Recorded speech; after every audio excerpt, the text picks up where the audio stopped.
एक जैतून नाम का गांव था। उस गांव में एक विधवा औरत संतोषी अपनी बेटी किरण के साथ रहती थी।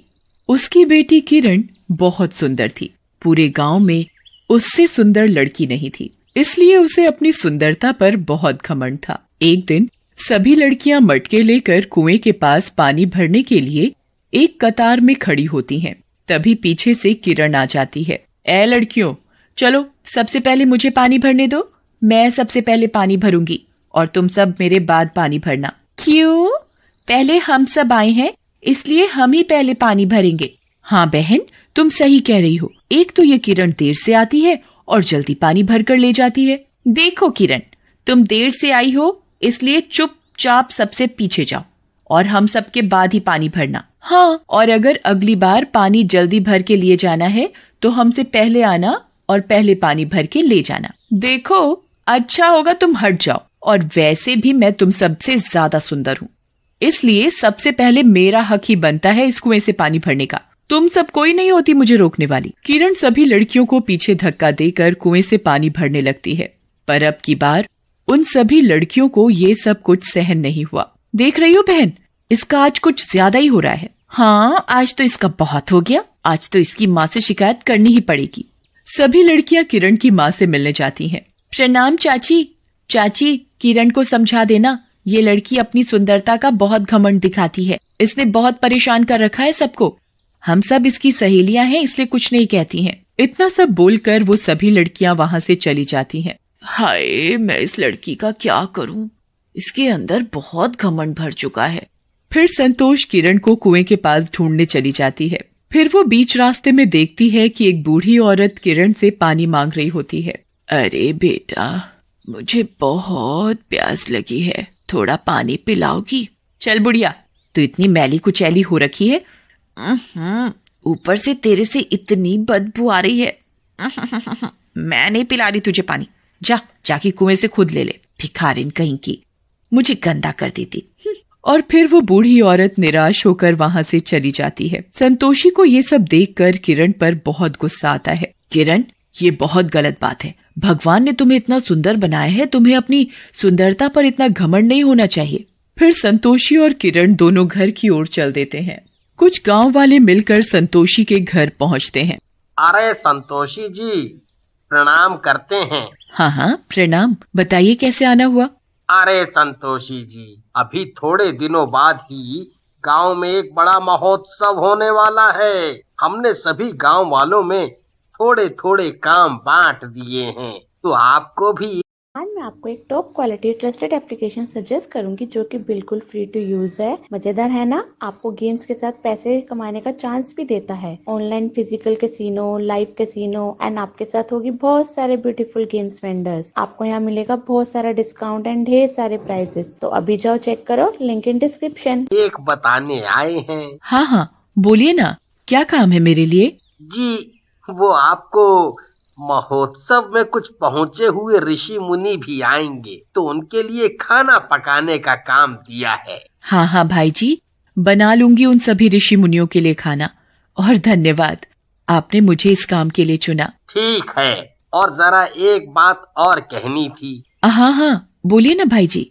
जरा अपनी बेटी किरण को समझा के रखना, इतने पहुँचे हुए ऋषि मुनि आ रहे हैं, कुछ गड़बड़ ना करे हैं? ठीक है भाई जी, मैं उसे समझा के रखूंगी। फिर संतोषी किरण को समझाने बुझाने लगती है। देखो किरण, कल गांव में महोत्सव है और कल पहुंचे हुए ऋषि मुनि भी आएंगे, तो इसलिए तुम कुछ गड़बड़ मत करना, उन सभी से आराम से बात करना। किरण संतोषी की बातों को नजरअंदाज करके चली जाती है। ठीक है भाई जी, मैं उसे समझा के रखूंगी। चलो भाइयों, बहुत काम पड़ा है, सारी तैयारियां करनी है। फिर सभी गांव वाले वहां से चले जाते हैं। अगले दिन महोत्सव में 2 ऋषि मुनि आते हैं। सभी गांव वाले उन्हें प्रणाम करते हैं और उन्हें भोजन के लिए बोलते हैं। आइए गुरुजी, स्थान ग्रहण कीजिए और भोजन कीजिए। हाँ गुरुजी, आपके लिए शुद्ध शाकाहारी भोजन बनवाया है। इतने में संतोषी अपनी बेटी किरण के साथ भोजन लेकर आती है और भोजन परोसती है। फिर ऋषि मुनि भोजन करना आरंभ करते हैं। भोजन करने के बाद वो किरण से कहते हैं, बेटी, जरा पानी से हाथ तो धुलवाना। मैं क्या तुम्हारी नौकरानी लग रही हूँ? और वैसे भी तुम्हारे हाथ धुलवाते समय जो गंदे पानी के छींटे मेरे ऊपर आएंगी, उनसे मैं गंदी हो जाऊंगी। किरण की ये बातें सुनकर ऋषि मुनि बहुत क्रोधित हो जाते हैं और किरण को बोलते हैं, ए लड़की, तूने हमारा बहुत अपमान किया है। तुझे अपनी सुंदरता पर बहुत घमंड है ना, इसलिए हम तुझे श्राप देते हैं। अभी के अभी तू एक बहुत बदसूरत चुड़ैल बन जाएगी और जंगल में भटकेगी।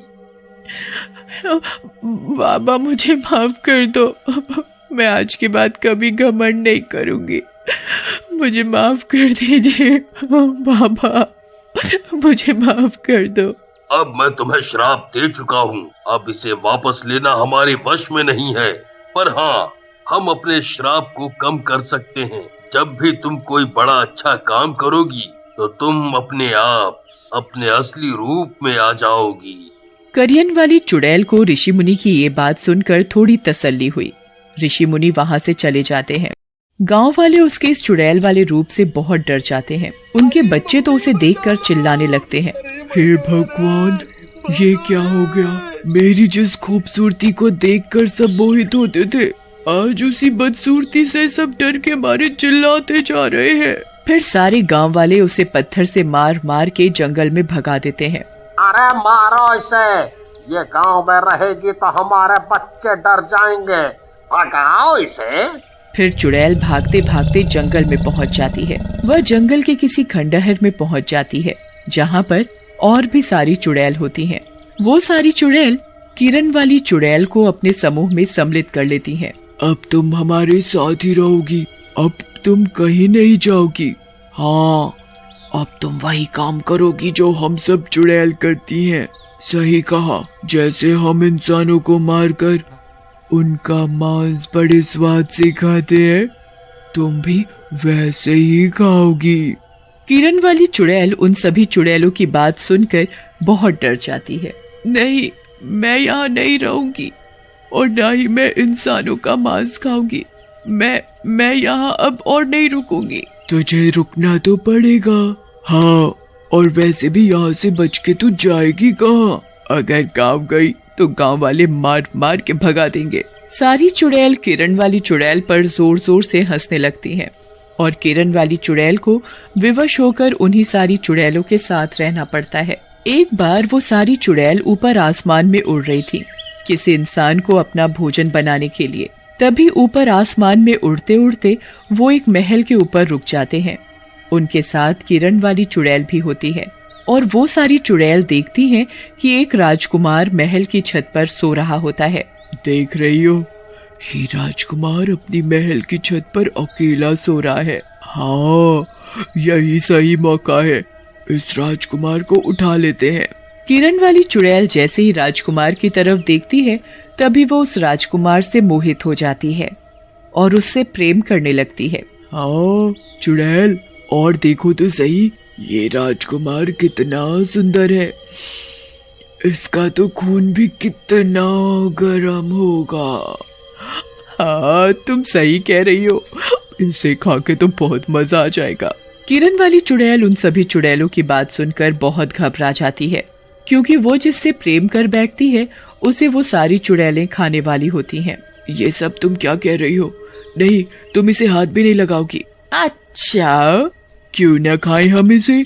इतने दिनों बाद इतना अच्छा मांस मिलने जा रहा है और तू पहले ही टोक दे हमें। हाँ, और वैसे भी हम सब चुड़ैल हैं, इसे खाएंगी नहीं तो क्या प्रेम करेंगी? और हम क्या, तू भी खाएगी इसे, समझी? वो सारी चुड़ैल उस राजकुमार के सिर पर मारकर उसे घायल कर देती हैं और फिर अपने खंडहर में ले आती हैं। किरण वाली चुड़ैल योजना बनाने में व्यस्त हो जाती है कि कैसे वो उस राजकुमार को भगाए। तभी बाकी चुड़ैल उस राजकुमार को खाने के लिए बुलाती है। किरण वाली चुड़ैल तभी अपनी योजना चलाना शुरू कर देती है। वो उन सभी चुड़ैलों के पास जाती है और उन सभी से झूठ बोलती है। अरे अरे, इस पतले से सुकड़ी राजकुमार के पीछे क्यों पड़े हो तुम सब? मैंने अभी अभी वहाँ खंडहर के बाहर झाड़ियों में से एक खट्टा कट्टा मोटे से आदमी को जाते हुए देखा है। ये क्या कह रही हो तुम? हाँ, मैं सही कह रही हूँ, सच। मैंने वहाँ पर एक मोटे से आदमी को देखा। अभी वो भी ज्यादा दूर नहीं गया होगा, अभी भी उसे आसानी से पकड़ सकती हो। कहीं वो तुम्हारा भ्रम तो नहीं? अरे सारा समय सवालों में लगा दोगी क्या? जल्दी जाओ, नहीं तो मोटा आदमी चला जाएगा। सारी चुड़ैल फिर उस मोटे आदमी को ढूंढने चली जाती हैं और मौका देखते ही किरण वाली चुड़ैल उस राजकुमार को अपनी गोद में उठाकर गांव में ले आती है। उस समय गांव में भटकता हुआ कोई दिखा नहीं, इसीलिए किरण वाली चुड़ैल उसे एक पुराने घर में ले आती है। वो राजकुमार को होश में लाने के लिए बाहर जाती है। बाहर जाकर उसे कोई पहचाने ना, इसलिए वो एक कपड़े से अपना मुंह ढक लेती है, दूसरा अपने हाथ पैर पर ओढ़ लेती है और फिर वो एक दुकान पर जाती है। अरे भैया, जरा एक पानी की बोतल देना। दुकानदार उस चुड़ैल को पानी की बोतल देता है, पर जब वो उससे पैसे मांगता है तो वो भाग जाती है और भागते भागते उसका मुंह का कपड़ा उड़ जाता है और दुकानदार उसे देखकर बहुत घबरा जाता है। अरे भाई, चुड़ैल चुड़ैल, अरे भागो! दुकानदार चुड़ैल चुड़ैल चिल्लाकर सारे गांव वालों को इकट्ठा कर लेता है और चुड़ैल छिपकर पुराने मकान में चली जाती है राजकुमार को होश में लाने के लिए। किरण वाली चुड़ैल बोतल में से पानी लेकर राजकुमार के मुंह पर छिड़क देती है और तभी राजकुमार होश में आता है। पानी पानी पानी। फिर किरण वाली चुड़ैल राजकुमार को अपने हाथ से पानी पिलाती है और राजकुमार खड़ा हो जाता है। राजकुमार चुड़ैल को देखकर थोड़ा डर जाता है। आप मुझे देखकर मत डरिए, मैं यहाँ आपको कोई हानि नहीं पहुँचाने आई हूँ। मैं तो आपको यहाँ बचा कर लाई हूँ। अच्छा, हाँ, मुझे थोड़ा थोड़ा याद है। कोई 3 चुड़ैलों ने मेरे सर पर वार कर दिया था और फिर मैं बेहोश हो गया। आपका बहुत बहुत धन्यवाद, मैं आपका बहुत आभारी हूँ। राजकुमार के धन्यवाद कहने के बाद ही वो किरण वाली चुड़ैल दोबारा अपने सुंदर रूप में आ जाती है। वही सुंदर चेहरा जो उसका पहले था। राजकुमार उसे उस रूप में देखकर मोहित हो जाता है और उससे अपने प्रेम का इजहार करता है। किरण जी, मैं आपसे प्रेम करता हूँ, क्या आप मुझसे विवाह करेंगी? हाँ, मैं भी आपसे बहुत प्रेम करती हूँ, मैं आपसे विवाह करने के लिए तैयार हूँ। फिर किरण अपनी माँ को महल बुलाकर उनकी अनुमति से विवाह कर लेती है और किरण का घमंड बिल्कुल दूर हो जाता है। इसी तरह राजकुमार और किरण साथ साथ खुशी से रहते